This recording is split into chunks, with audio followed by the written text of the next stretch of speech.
Abrindo o Jogo, com Edilene Lopes. Entrevistas marcantes e informativas. Mineiro da cidade de Lavras, diplomata desde 2007, com experiência profissional em 19 países. Mestre e doutorando, foi subsecretário por 2 vezes no governo de Minas. Foi cônsul adjunto do Brasil em São Francisco, nos Estados Unidos. E é o atual chefe da Divisão de Cooperação Jurídica Internacional do Ministério das Relações Exteriores. Especializado na atração de investimentos estrangeiros e na promoção da ciência, tecnologia e inovação, Juliano Alves Pinto é o entrevistado do Abrindo o Jogo de hoje.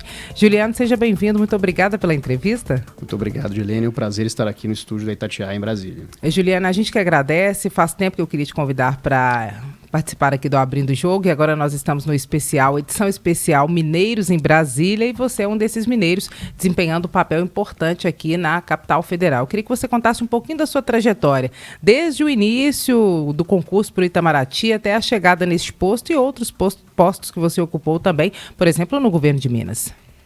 Edilene, eu entrei no Itamaraty em 2007, um concurso para o Instituto Rio Branco, e a minha primeira função lá no Itamaraty foi justamente no Departamento de Promoção Comercial, que era apoiando a internacionalização de empresas brasileiras no exterior, também trabalhando um pouco com promoção de exportações e atração de investimentos estrangeiros ao Brasil. E isso me deu uma bagagem para que no exterior eu trabalhasse também com esses temas relacionados a negócios. E tenho que destacar o período em que fui cônsul adjunto em São Francisco. Fui chefe do setor de promoção comercial e do setor de ciência e tecnologia. E ali eu pude fazer algumas pontes importantes entre o Brasil, e alguns atores nacionais, empresas privadas brasileiras, com aquele que é o ecossistema, por assim dizer, mais importante de inovação do mundo, que é o Vale do Silício. E, enfim, isso foi até 2017, no retorno ao Brasil. Já fui, indicado para a divisão de ciência e tecnologia, onde pude trabalhar com o atual ministro das Relações Exteriores, então ministro Carlos França, e hoje ministro das Relações Exteriores. E na sequência, alguns anos depois, eu recebi esse convite para voltar para Minas Gerais, trabalhar primeiro com promoção de investimentos e cadeias produtivas, e depois com ciência e tecnologia no governo Zema, mais recentemente. Meu retorno a Brasília se deu este ano, e aí estou tendo a honra de chefiar a Divisão de Cooperação Jurídica Internacional aqui no Itamaraty. Juliano, antes de você falar sobre a sua atuação aqui em Brasília e também das passagens pelo governo de Minas Gerais, eu queria que você falasse do concurso para o Itamaraty, que muita gente fala que é dos mais difíceis. 2 concursos muito difíceis. Para o Itamaraty, concurso de juiz. Queria que você falasse como é que foram essas etapas, esses processos. De fato, é algo dificílimo. Eu já fiz cobertura internacional, com viagens que você estava, sei que você fala várias línguas, Qualquer língua que aparece, o Juliano está falando. Como é que é esse concurso? O que precisa ter? O concurso exige muitas disciplinas, ou seja, não é um concurso tão focado quanto o concurso de juiz, e começa a grande diferença entre o concurso para o Itamaraty e o concurso para a magistratura é o fato de não se exigir no concurso da magistratura línguas estrangeiras. E aí se exige do aspirante a diplomata um conhecimento profundo de história do Brasil, de história internacional, de política internacional, de geografia do Brasil e do mundo, também economia, direito, um conhecimento profundo em língua portuguesa, até porque no Itamaraty se trabalha muito com comunicação interna e externa, E, claro, como eu disse, as línguas estrangeiras, o inglês e também o espanhol e o francês. Então não é um concurso simples, mas ele não é assim, digamos, impossível, Com empenho, com dedicação, é possível sim ser aprovado. Eu tive essa grata satisfação de conseguir ter sido aprovado em 2007. Mas é um concurso dificílimo, com certeza. Quanto tempo demora essa seleção e quanto tempo demora a formação para se ter um diplomata formado? O concurso, eles são várias fases. Então, ele começa com uma prova objetiva, que a gente chama de teste de pré-seleção, chamava na época, e depois provas discursivas, A principal peneira seria a prova de português, que é muito difícil. Prova de redação, uma prova que exige uma linguagem clara, concisa, e que isso talvez para a maioria das pessoas não é fácil, E depois, obviamente, você tem em cada final de semana 2 disciplinas sendo exigidas, e em caráter, vamos simplificar, eliminatório. Então, acaba sendo um concurso de uma duração de 3 meses, 4 meses, porque não é só uma prova, né? São várias provas sucessivas e no final o candidato fica exausto, né? Então, inclusive a parte física é muito importante na preparação para o concurso, porque são provas longérrimas, né? E que, enfim, exigem do candidato controle emocional e uma certa aptidão física para aguentar essas horas aí de prova que não são fáceis. Qual o percentual dos diplomatas vira embaixador, já que embaixador deve ser um dos cargos ou o único cargo da diplomacia brasileira para o qual não é necessariamente exigido que seja de carreira, pode ser uma indicação política, por exemplo, né? É importante esclarecer que ser embaixador, né, ou seja, representar o Brasil junto a um país estrangeiro, isso é prerrogativa constitucional do presidente da República, mas existe, né, uma tradição de o Itamaraty, na maioria dos casos, sem que o presidente perca essa prerrogativa de indicar os embaixadores, mas normalmente o Itamaraty é que apresenta a sugestão para o presidente da República, que faz a indicação, por sua vez, o candidato, o aspirante a embaixador é sabatinado no Senado e aprovado. Ele é, obviamente, submetido à própria aprovação do país estrangeiro. É um processo complexo, e é o que seria, digamos, o ápice da carreira do diplomata, né? É um caminho longo, né? A carreira diplomática não é uma maratona, não é uma corrida de 100 metros, é uma maratona bastante complexa. Muitos colegas, né, não optam por querer ser embaixadores, até porque tem toda uma, digamos, existe uma exigência de que seria uma tese, quase uma tese de doutorado, que a gente chama de curso de altos estudos, o CAI, que é bastante difícil, é bastante rigorosa, principalmente para aqueles que não têm experiência acadêmica. Então não é um caminho simples. Eu diria que metade ou 40% dos diplomatas de carreira que chegam ao cargo de embaixador. Embaixador é um nome, assim, digamos, é um nome informal para aquilo que a gente chama de ministro de primeira classe. Abaixo do embaixador é o ministro de segunda classe, e o ministro de primeira classe seria justamente o embaixador. Juliano segue por esse caminho?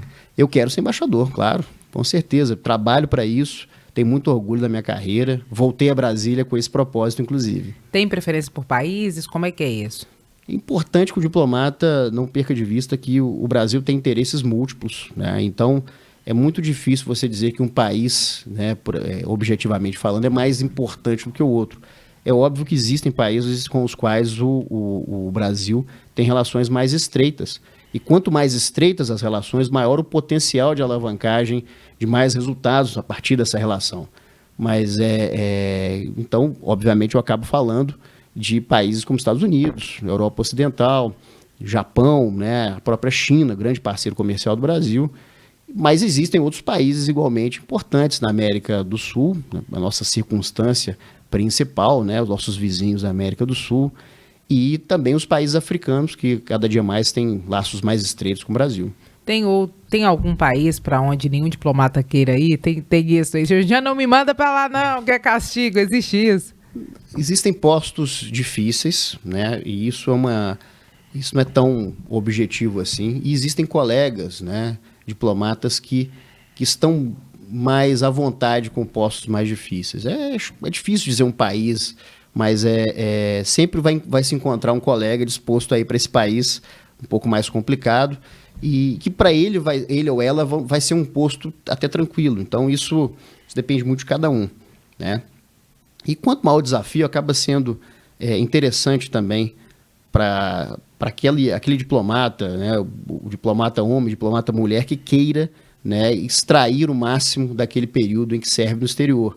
Então, eu diria que a gente sempre vai encontrar um perfil adequado, perfil ideal para cada posto, e isso é o bonito da carreira, né, no fim das contas, essa diversidade de perfis que a gente tem lá no Itamaraty. Tem um período máximo que um diplomata pode passar no exterior? Olha, na verdade, o diplomata pode ficar servindo no exterior, normalmente, na classe inicial, né, de secretário, 10 anos. Né? Se ele atinge a classe de conselheiro e quer ficar nessa classe, que é acima de secretário, ele pode ficar até infinitamente, né, sem nenhum tipo de limite de tempo. e, obviamente, o sujeito que consegue chegar, né, ao topo da carreira, ele pode ficar também 10 anos como chefe de posto, ou seja, cônsul-geral, chefe de missão ou mesmo embaixador. Na sua área hoje no Itamaraty, você lida com o quê?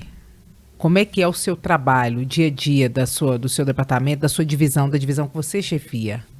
A DCJI, né, Divisão de Cooperação Jurídica Internacional, ela é uma divisão, digamos assim, com muita visibilidade, que tem um trabalho relevante, porque, de certa forma, é a divisão que funciona como mediador entre o que seria o nosso sistema jurídico, né, que vai além do Ministério da Justiça, Poder Judiciário, vários atores, com o exterior. Então, a DCJI faz esse papel de ser o intermediário, né, que faz a ponte entre esse ecossistema, né, por assim dizer, de tantas instituições do meio jurídico no Brasil, com o exterior, as suas instituições, digamos congêneres, né, lá no exterior, e no fim das contas viabiliza, né, que pessoas condenadas, cidadãos brasileiros, possam ser transferidos de volta ao Brasil, viabiliza casos de extradição, né, viabiliza cooperação jurídica, né, para que uma sentença estrangeira possa ter validade no Brasil e vice-versa. Então é um trabalho que tem impacto direto na vida das pessoas, no fim das contas, e por isso é muito gratificante. Além de casos que são considerados muito relevantes, o volume de casos nessa divisão, um volume grande, é muito trabalho? Muito trabalho, Edilene. Assim, são dezenas de casos de extradição por dia, por exemplo, né? E muitos casos de transferência de presos, né, de fora, cidadãos brasileiros que queiram cumprir pena no Brasil. O volume é expressivo nos países vizinhos, né? Então, os países com os quais o Brasil tem fronteira terrestre acaba sendo, né, aquele país que tem maior volume aí de casos de extradição ou de transferência de pessoas condenadas. Então, assim, são pedidos diários, né? E a tramitação, né, de documentos ela é bastante volumosa diariamente. É uma divisão que não pode parar. Tem uma média por ano de quantos pedidos vocês recebem, quantos processos? Eu posso dar um número para você que eu vi hoje, né? Nós já estamos atingindo 2.600 ofícios expedidos somente para os órgãos internos nesse trabalho de mediação entre o exterior e os órgãos internos aqui do Brasil. Então, assim, são números sempre muito superlativos, né? Claro que eu poderia, né, depois fazer uma apuração, pretendo fazer no final do ano, ver qual foi o volume do trabalho. Nós estamos fazendo um acompanhamento nesse sentido, mas são dezenas de telegramas, que é assim que a gente chama nossas comunicações com o exterior por dia, né? E, ao mesmo tempo, em termos de ofício, como eu coloquei, do início do ano até aqui, quase 3.000, né? Então, é muito expressivo o volume de trabalho, tamanha a quantidade de casos, né? Cada caso é um cidadão brasileiro que está numa situação aí que exige a atenção do governo brasileiro, interagindo com governos estrangeiros. Tem uma área que é a sua área de formação também, que tem a ver com a atração de investimentos. Qual que é a importância da atração de investimentos hoje para o Brasil e também para Minas Gerais, a área na qual você já trabalhou especificamente de forma regional? Hoje é muito importante para o Brasil atrair investimentos estrangeiros? O Brasil sempre foi um dos países que mais atraiu investimentos. Anualmente, sempre é o Brasil que figura aí nas listas dos países que mais atraem investimentos. A gente teve o período da pandemia, e esperava-se que houvesse aí uma diminuição grande dos investimentos, e não foi tão assim. E por ser um mercado de 230 milhões de pessoas, por ser um mercado muito diversificado, né, uma democracia, então existe essa aptidão natural para o consumo, né? Então, as empresas querem vender neste grande mercado que é o Brasil, né? E para poderem vender ao cidadão brasileiro, acaba que é difícil para a empresa de fora exportar para o Brasil por conta dos custos, por conta de, na maioria dos casos, não haver um acordo de livre comércio que permita essa livre circulação de bens de um país para cá. Então é mais fácil para a empresa se instalar no Brasil. E aí existe, obviamente, uma competição entre os estados, né? Uma competição benigna, eu diria, para que esses investimentos possam ir, né, para determinadas cidades, determinados estados. Em Minas Gerais, né, a experiência recente, né, o volume recorde de atração de investimentos se dá por conta de ser um estado muito competitivo, né, e que investiu pesadamente, né, na melhoria do ambiente de negócios, principalmente para que os investimentos pudessem vir, né, ir para Minas Gerais, no caso, sem muitas travas, né, para que os processos burocráticos fossem paulatinamente sendo simplificados, e isso, obviamente, permitiu que Minas pudesse atrair muitos investimentos, né, um volume expressivo aí nos últimos anos. Mas é um estado que naturalmente sempre atraiu um volume importante de investimentos, né? Outros estados muito competitivos aí, vale a pena citar o Espírito Santo, Santa Catarina, São Paulo sempre atrai muitos investimentos, né? Alguns estados do Nordeste se posicionam muito bem, mas Minas Gerais é como se fosse um estado privilegiado, por ser privilegiado em termos logísticos, um estado que naturalmente atrai esses investimentos.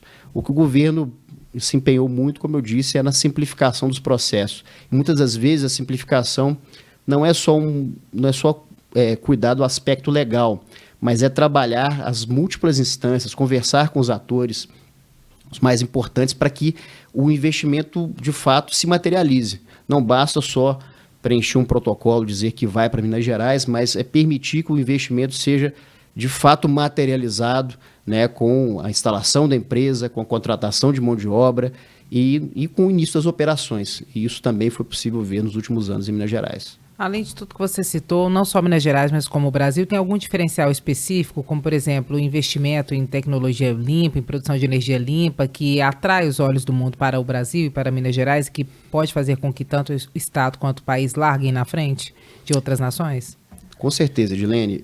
Os estados, em geral, do Brasil é um país múltiplo, diverso, então cada estado vai ter seu ponto forte, né, e vai, de certa forma, colocar ênfase nesses aspectos aí mais positivos para poder atrair os investimentos. No caso de Minas Gerais, uma mão de obra qualificada pesa muito, né? Então, em Minas é possível contratar mão de obra muito qualificada por conta das boas universidades que o Estado tem.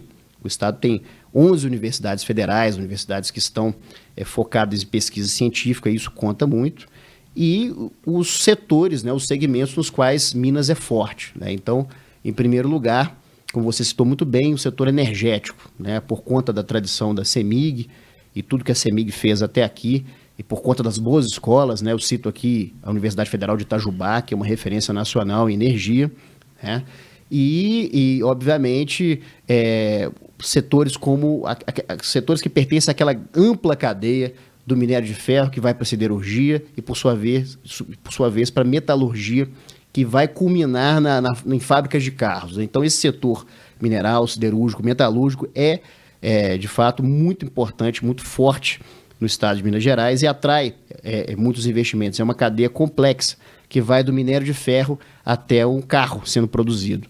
Então, para citar esses dois setores, mas ultimamente, né, eu pude, enquanto subsecretário de Ciência e Tecnologia, observar a cena, né, de empresas nascentes de base tecnológica, de startups mineiras, e é realmente impressionante o que nós temos, não só em Belo Horizonte, mas também no interior. Muitas empresas, startups do interior, focadas no agronegócio, estão prosperando muito, né, e com volume expressivo de negócios no Brasil inteiro.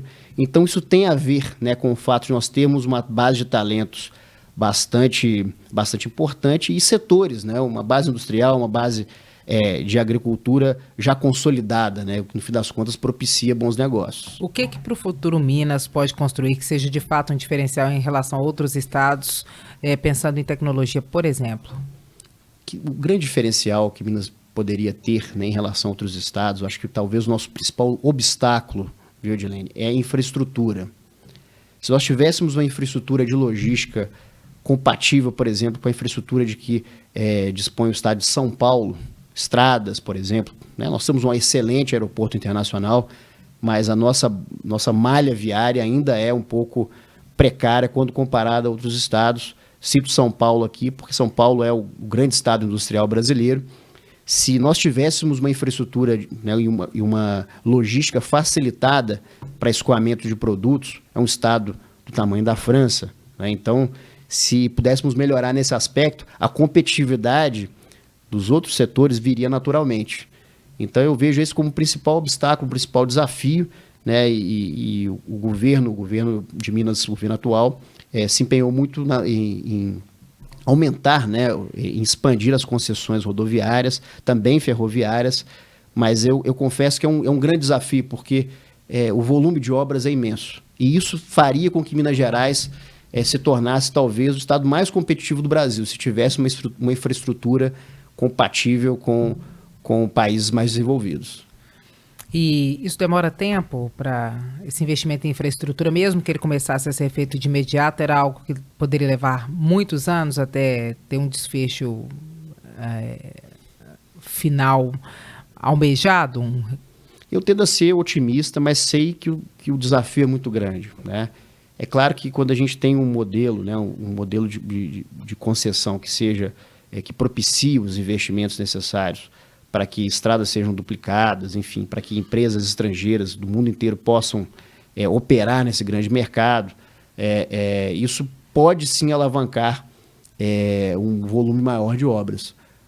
Vejo, por exemplo, países que conseguiram vencer esses obstáculos de infraestrutura muito rapidamente. África do Sul, Turquia, para citar entre os emergentes, né? Mas é claro que se nós tivéssemos um programa robusto de infraestrutura, né?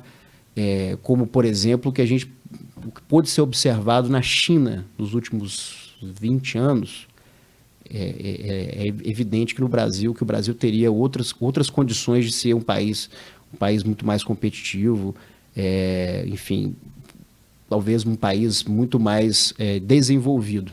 Então, quando se tem em mente que infraestrutura é algo que faz falta no país, a gente vê grandes saltos, né, na história econômica do Brasil quando isso foi colocado como prioritário.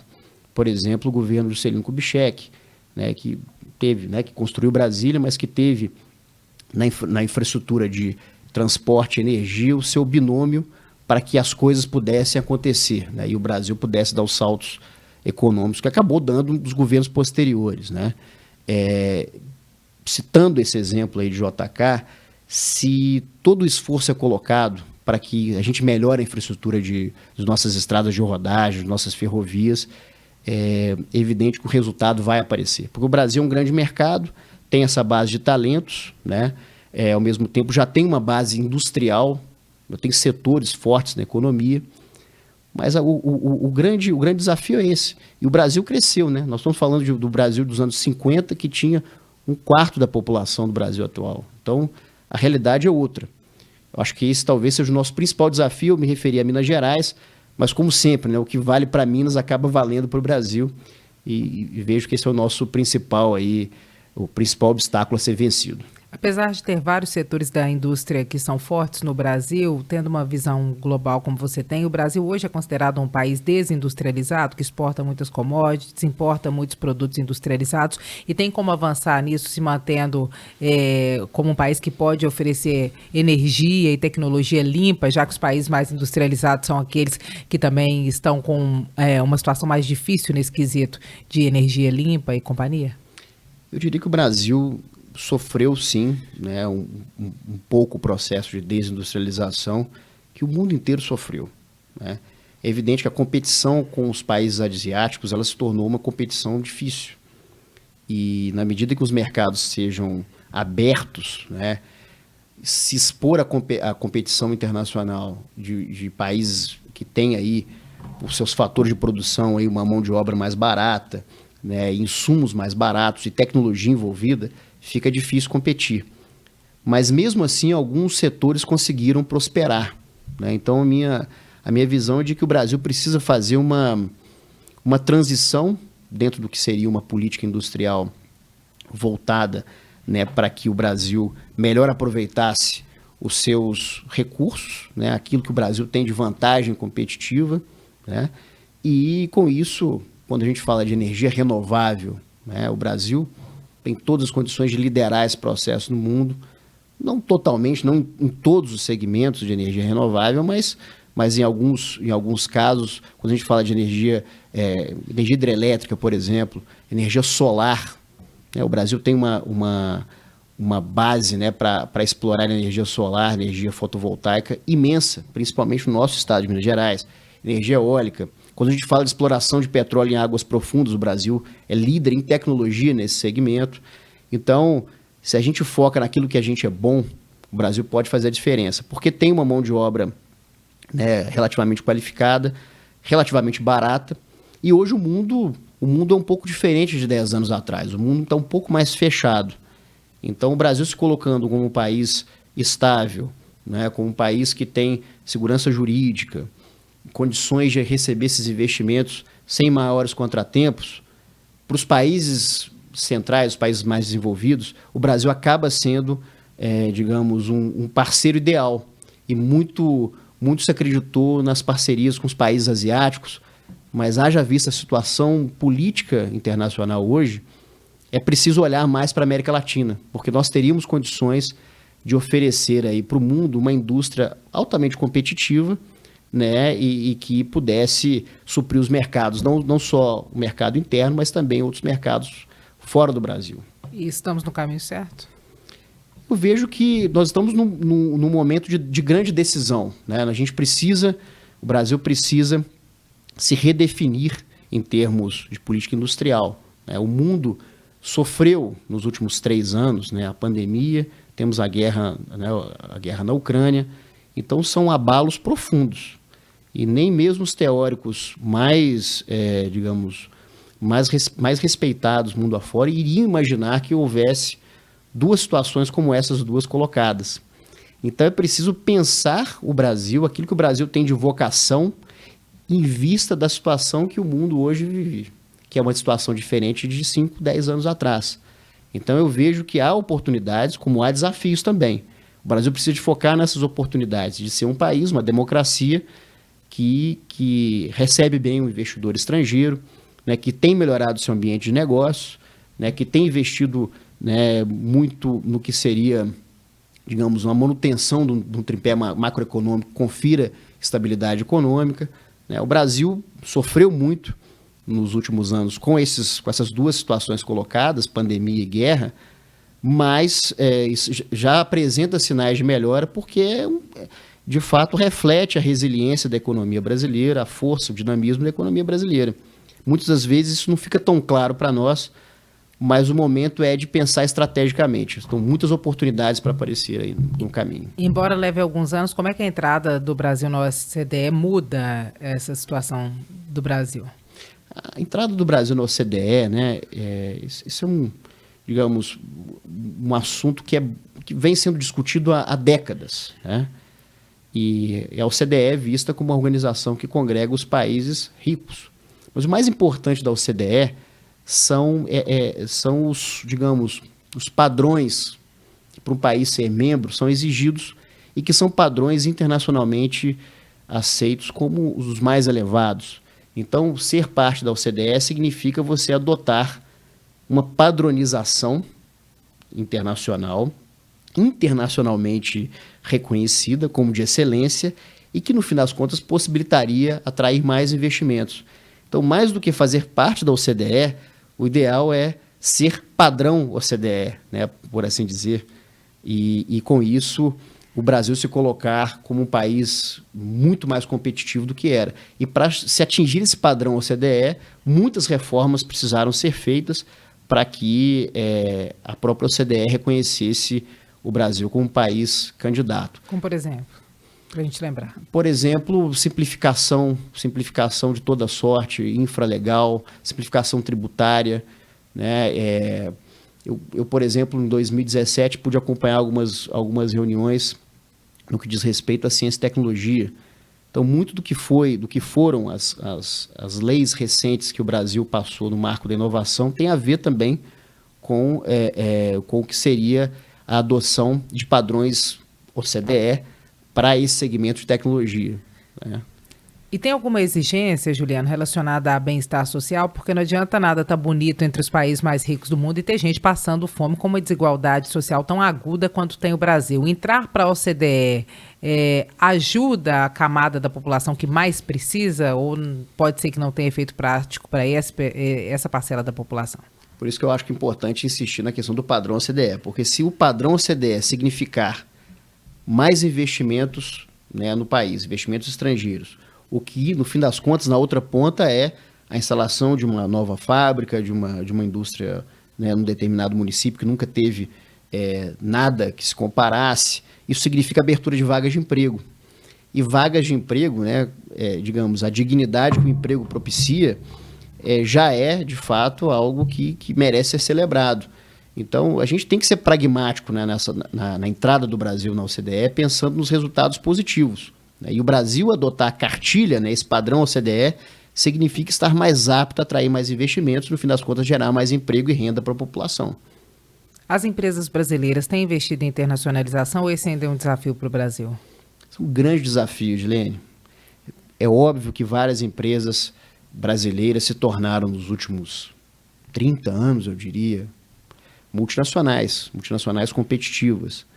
Mas é um grande desafio para empresas médias, empresas pequenas, poderem competir em outros mercados.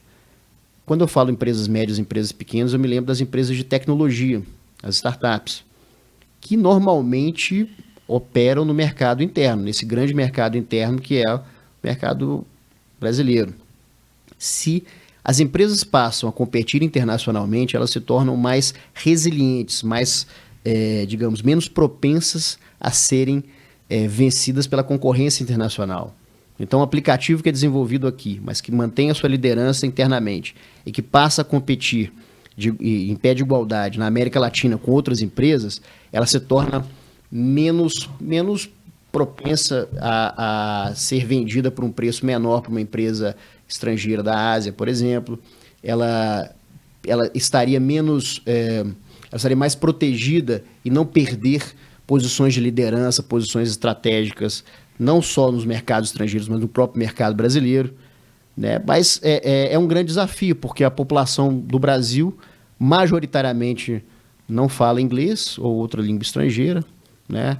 Existe uma máxima de que o ideal é focar no mercado interno, que obviamente é um mercado gigantesco, mas que por sua vez significa não se abrir, né, à concorrência internacional e não fazer aquilo que tem que ser feito para não perder uma concorrência lá na frente. Chega um momento, Edilene, que uma empresa asiática consegue penetrar no mercado brasileiro, às vezes compra uma empresa pequena do Brasil e acaba fazendo com que empresas do próprio país percam posições de liderança.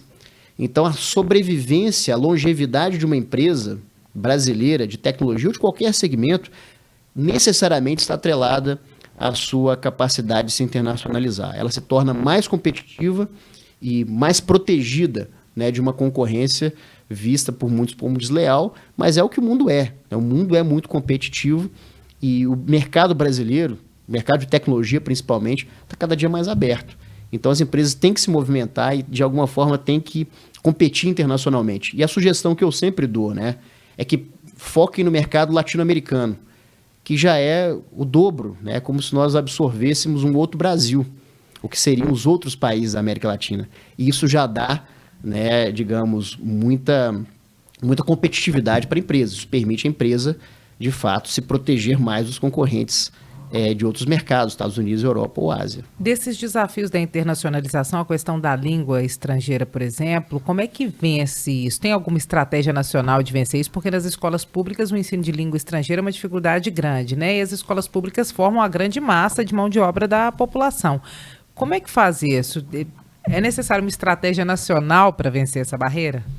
Os países grandes normalmente são, digamos assim, têm dificuldade em, digamos, disseminar o ensino de língua estrangeira.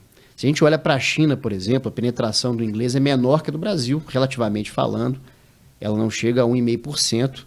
Né? O Brasil, a gente pode dizer que 5% da população fala inglês. Na Rússia, o percentual é muito parecido, né? Então é um percentual baixo. Então os grandes países, obviamente tem que tirar os Estados Unidos, que já falam inglês. O outro grande país é a Índia, que foi colônia britânica. Então, portanto, nós vamos ter aí uns 15% a 20% da população que fala inglês, mas os grandes países que não falam inglês são países que têm essa mesma dificuldade, mas foram países que souberam se abrir mais que o Brasil, no fim das contas. E no caso específico da língua estrangeira no Brasil, pensava-se muito que os grandes eventos esportivos, né, a Copa do Mundo, depois as Olimpíadas no Rio de Janeiro, pudessem promover uma revolução, né? Mas a educação no Brasil é um grande desafio. Então, eu acho que melhorar o ensino de língua estrangeira, digamos, para fazer com que ele fique, que ele seja absorvido por maior parte da população, significa melhorar a educação como um todo. E isso é um velho desafio, né? Não é deixo daquele governo. Educação, um grande obstáculo de crescimento do Brasil. Eu falei de infraestrutura mais cedo, mas é evidente que a educação também e o ensino de língua estrangeira, o ensino de inglês, nas escolas públicas, né, na rede pública de ensino, acaba sendo um grande desafio, como é a própria educação, né? Mas eu tenho eu tenho total certeza de que isso é algo que precisa ser trabalhado, né? Melhorar a educação pensando no futuro. E aí também, Edilene, nós temos uma capacitação importante que precisa ser promovida, que é a capacitação no mundo digital, no mundo tecnológico, que é algo que, para muita gente, isso é mais do que óbvio, mas há uma boa parte da população que ainda não foi integrada ao que seria o mundo digital, né? E eu diria que não é só ter um celular, um smartphone na mão. É mais do que isso. É estar habilitado a operar vários aplicativos, é conhecer um pouco de programação, né? É estar apto a operar, né, num mundo em que os fluxos se dão nas nuvens, né, digamos, nas redes das mais diversas de transmissão de informação. Então, é algo que o Brasil também precisaria olhar com muita atenção, pensando naquilo que realmente é prioritário. Então, língua estrangeira é um pouco isso também, a inclusão digital é a mesma coisa. Dentro da sua área de atuação atual, Juliano, que é chefe da Divisão de Cooperação Jurídica Internacional do Ministério das Relações Exteriores, a gente vê um avanço que é a utilização de novas tecnologias no meio jurídico. O TRF6, por exemplo, vai ser o primeiro TRF dos 6 que existem no Brasil, todo virtual, que não vai ter papel. Daqui a pouquinho estaremos utilizando inteligência artificial no julgamento de processos em massa. Como é que o Brasil tem avançado nisso? Fala um pouquinho disso para a gente antes de nossa entrevista, que está tão boa, terminar. Edilene, eu quando morava na Califórnia, no Vale do Silício, eu via isso como uma realidade, como algo até bem natural. Mas quando voltei ao Brasil, vi que seria um desafio muito grande a gente vencer, né, o papel, a impressão contínua de expedientes, de formulários e de processos, né, e que no fim das contas são difíceis de serem arquivados e representam lentidão, né, com a burocracia que isso significa. Mas eu confesso que, conversando, né, com atores aqui do meio jurídico, eu vejo que é bem recebida a ideia da virtualização dos processos, né? Algumas cortes nos Estados Unidos estão tentando, inclusive, em primeira instância, a utilização de inteligência artificial, porque se numa petição são colocados dados muito objetivos, é perfeitamente plausível que um sistema, como se fosse um robô, né, vamos chamar assim, para simplificar, consiga, né, proferir uma sentença de acordo com as provas ali apresentadas, de acordo com os elementos colocados, de forma bem objetiva. É óbvio que numa segunda instância, quando um recurso é colocado, o papel do magistrado, né, ser humano é inquestionável, é importantíssimo, mas só de a gente vencer a primeira instância, a gente estaria economizando uma quantidade de tempo, de recursos absurda, inimaginável, né? Quando a gente simplifica e passa para o virtual, digamos, a tramitação de expedientes, ofícios, formulários, etc., petições, a gente facilita muito. Na minha divisão, por exemplo, e aí louváveis os esforços que Itamaraty empreendeu nos últimos anos para que pudesse haver uma virtualização também na tramitação de ofícios e expedientes em geral. Eu falei aí dos 2.600 quase ofícios que nós mandamos somente neste ano, tudo isso pela via virtual, assinados eletronicamente, permite o agente público trabalhar à distância, não é trabalhar de casa só, é possível apreciar expedientes no final de semana, estando fora do escritório, uma viagem internacional. Então, tudo isso significa uma eficiência muito maior, uma otimização dos processos e, no fim das contas, a parte interessada, que é o cidadão que precisa de ter o acesso à justiça garantido, que ele tenha uma resposta rápida. Então, é uma ótima notícia que o Tribunal Regional Federal, 6ª Região, em Minas Gerais, ele já esteja sendo inaugurado com esse olhar de século XXI. E talvez um último comentário que mereça atenção é a virtualização das audiências, né? A utilização de várias ferramentas que nós temos aí de reuniões virtuais para que audiências possam ser feitas. E eu vejo, por exemplo, países como o Reino Unido que aceitam que audiências, né, com advogados brasileiros e o réu, a ré brasileiro que estão detidos no Reino Unido possam conversar com seus advogados aqui no Brasil e com isso facilitando muito o que no fim das contas é o mais importante, o acesso à justiça. E o metaverso, né? O metaverso que é praticamente nós nos inserirmos numa corte, né? num tribunal, utilizando de realidade aumentada e realidade virtual, conseguindo simular, né? Nem simular, você de fato tramitar, né, um julgamento, qualquer que seja, na esfera civil, na esfera criminal, com a utilização de realidade virtual. E isso é simplesmente espetacular.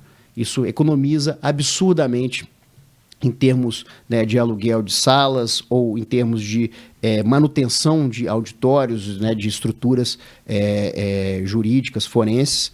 E, de novo, permite que o acesso à justiça seja facilitado, no fim das contas. Agora, a utilização de inteligência artificial, por exemplo, que sem dúvidas torna a justiça um pouco mais rápida, ela pode tornar a justiça, em alguns casos, mais falha ou mais assertiva, ou mais justa? Acho que a utilização de inteligência artificial tem que prever que o recurso é um caminho natural. Então, se ambas as partes saírem satisfeitas com a decisão proferida, é ótimo. No fim das contas, é o que acontece, né? Mas se uma das partes se sentir prejudicada, tendo facilitado o acesso ao recurso, à segunda instância, por conta da própria utilização daquela ferramenta de inteligência artificial, eu acho que nós estaríamos já numa situação muito privilegiada. Pode aumentar o acesso à segunda instância, por exemplo? Ou não, necessariamente? Pode aumentar, porque é possível que a parte prejudicada aponte alguma falha. Como é possível apontar qualquer coisa, né? A parte que se sente prejudicada, ela tem o direito, né, a uma segunda opinião numa instância superior que pode reverter uma sentença da qual ela discorda. Mas, na maioria dos casos, né, a primeira instância resolve muito bem. As partes saem satisfeitas. A gente pode trabalhar, por exemplo, com mediação quando uma das partes não está devidamente satisfeita com a utilização de uma ferramenta de inteligência artificial, né? O mais importante é que o assunto seja resolvido, né? Que a gente não tenha casos aí tramitando na justiça por anos a fio, que só prejudica, né, a própria percepção das pessoas sobre o que é a justiça. Então, a tecnologia acaba sendo uma forma até de integrar mais a sociedade, a justiça como um todo, né? Facilitar esse acesso. Vamos fazer um bate-bola rapidinho para terminar? Vamos. Eu dou uma frase, você devolve uma frase também. Como você vê, ou como o mundo vê o Brasil? Um país que precisa melhorar muito, um grande país que precisa melhorar. E como o Brasil vê o mundo? O Brasil vê o mundo distante, ainda pouco próximo da nossa realidade. Atração de investimentos. Significa narrativa e empacotamento, apresentar bem o nosso produto lá fora. Juliano, muitíssimo obrigada por essa entrevista, viu? Obrigado a você, Edilene. Obrigado à Rádio Itatiaia, aos ouvintes. Obrigado. A gente é que agradece. Seja sempre bem-vindo. Volte outras vezes, não só aqui no Abrindo o Jogo, mas na programação da Rádio Itatiaia. Nós tivemos aqui Juliano Alves Pinto, que é o chefe da Divisão de Cooperação Jurídica Internacional do Ministério das Relações Exteriores. Acompanhe nosso podcast, que vai ao ar toda segunda-feira em áudio e vídeo, também na Rádio Itatiaia. Você pode acompanhar o link que fica no nosso site. Muito obrigada pela presença e pelo acompanhamento de vocês.